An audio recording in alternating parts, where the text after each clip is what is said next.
Hey guys, welcome back to the Prillerworks channel. My name is John. In this video I'm going to show you how I built this white oak and walnut toy chest for my daughter, and I'm building it to sort of match the bassinet I built last year. So I'm getting started here with a piece of white oak, and I'm breaking it down at the miter saw, and then I'll take it through the stages of milling at the table saw, joiner, and planer.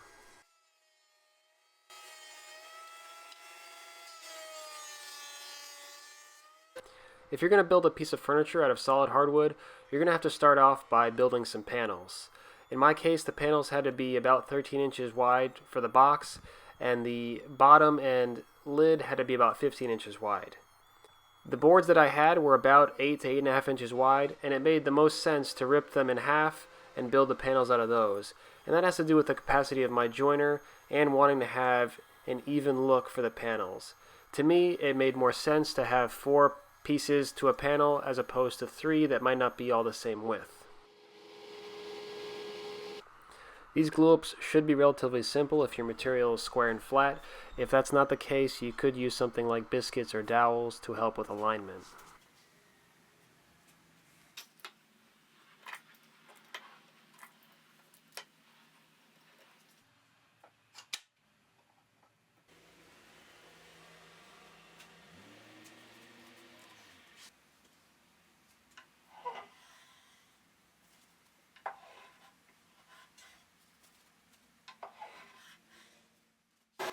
When I was at the planer, I left the material a little bit over 3/4 of an inch so that once my panels were glued up, I can take it down to its final thickness at the drum sander.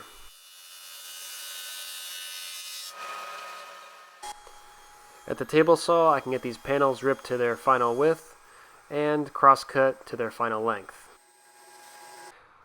As is typical with most of my projects, I'll be using dowel joinery. Here I'm adjusting the stop collar for the end grain holes, which will be able to go deeper, in this case 1.5 inches. Since I'm using 2-inch dowels, the other holes will have to be drilled at about 1/2 inch.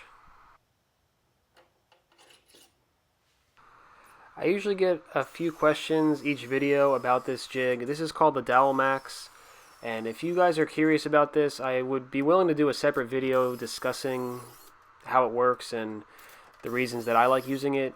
If you're interested, let me know in the comments below.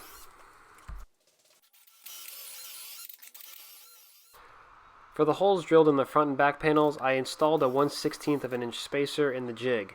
This would allow the front and back panels to overlap the sides by about 1/16 of an inch, so that later on I could come back with a flush trim bit to make sure everything was nice and flush.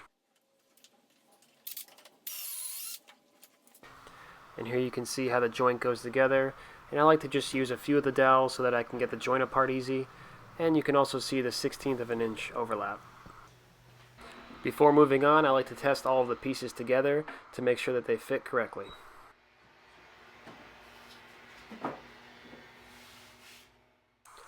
Before gluing up the box, there is still a little bit of work to be done. I used the CNC router to route out some handholds in the side panels, and I liked that they were shaped like little smiles, which gives the piece a little happy feel. I also used the CNC router to cut out this template, which will be used to prevent any fingers from getting smashed. I cut out the excess waste at the bandsaw, and then I can come back with a pattern bit to get everything flushed up. White oak is very splintery, especially when using a straight bit like this. Ideally, I would like to use a spiral bit, but this is what I had for this type of cutting. And when I get to the end, I start making some climb cuts because I want to avoid the chip out. And my footage sort of cut out at the end, but you can see that I avoided chip out, which is usually kind of tough to do with white oak.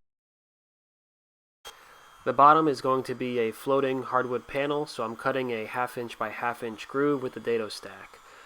I'm using a through groove for all 4 pieces, similar to my last video, and I'll come back later and plug up the holes. You can see how the hardwood panel fits nice and snug, and in this case I didn't have to use any glue later on. Before gluing up the box, I decided to add a 1/4 inch round over to the handles because it would be easier to do it now than when the box is glued up. I also added some blue tape to the inside joints to mitigate any of the glue squeeze out.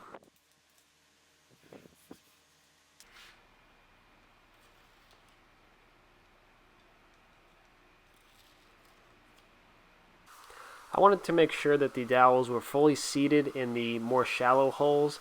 That way they would have as much holding power as they possibly could. I knew the holes in the end grain were deeper, so it was okay if they didn't get fully seated in those holes.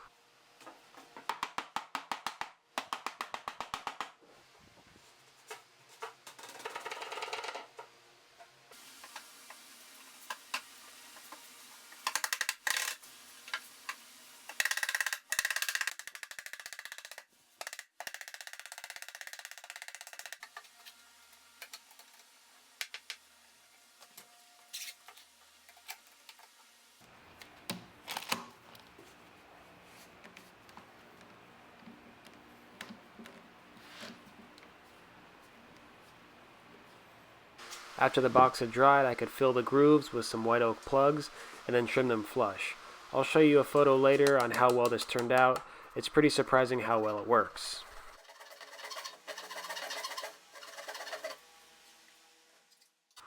Next, I could trim that 1/16 of an inch overhang so that all of the corners were nice and flush.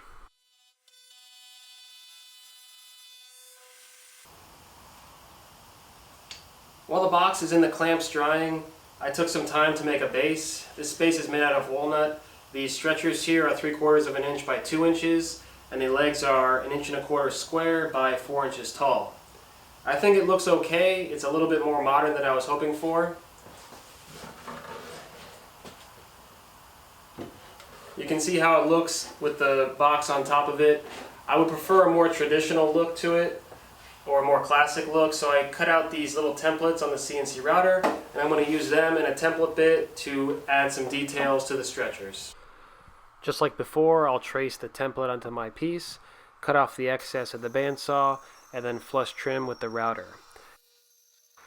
The design of these stretchers is the same exact one I used on the small apothecary cabinet I built, and I think it's an elegant look that really transforms the piece into a completely different style.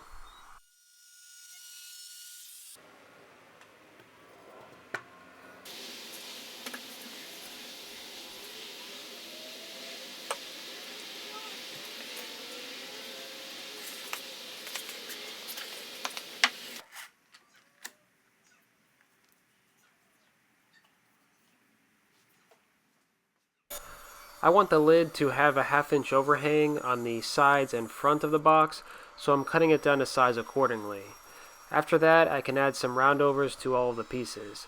The top is going to get a 3/8 inch roundover so that the sides have a half round, and the box itself will get a 1/4 inch roundover, while the base and inside of the box will get 1/8 inch roundovers. These hinges are no mortise hinges, which is a pretty appealing feature to me. They're very simple to use and they work well enough. To get the holes lined up for the lid, I added some double stick tape to the hinges and then pressed the lid down, and then I could quickly mark the holes for drilling. I also added some perpendicular braces to the inside of the lid to prevent it from bowing over time, and I did elongate the 2 outside holes for each piece. The way everything was constructed, it didn't really make sense to use something like tabletop fasteners to attach the base, so I simply used some glue and then the weight of the box to get everything attached. There shouldn't be any wood movement issues here, as all of the grain is aligned in the same direction.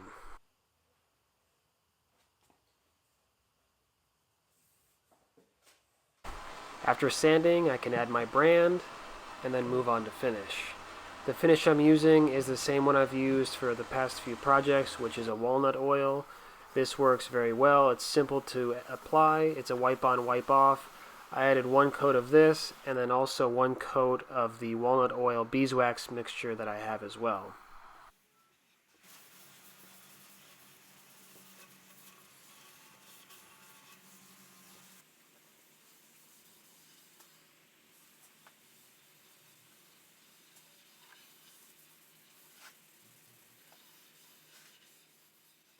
Lastly, I could install a slow close lid stay.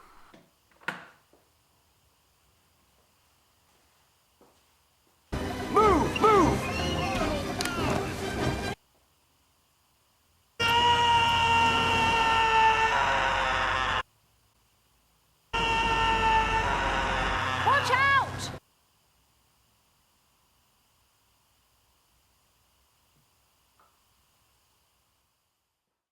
That about wraps this one up. Thank you guys for watching, and I hope you enjoyed it. I'm pretty happy with how this toy chest turned out. I wanted to make this a smaller toy chest relative to the other toy chests and blanket chests that are out there because I didn't want it to take up too much space. I'm becoming a bigger fan of white oak and hope to use it in my projects in the future. I think white oak and walnut go together really well, so you'll probably be seeing that more from me soon. And lastly, here is a photo of one of the plugs. You can barely see the difference between the two grains. This one in particular matched up almost perfectly, and I was pretty happy with that. And here's some more photos of the toy chest. Thanks for watching.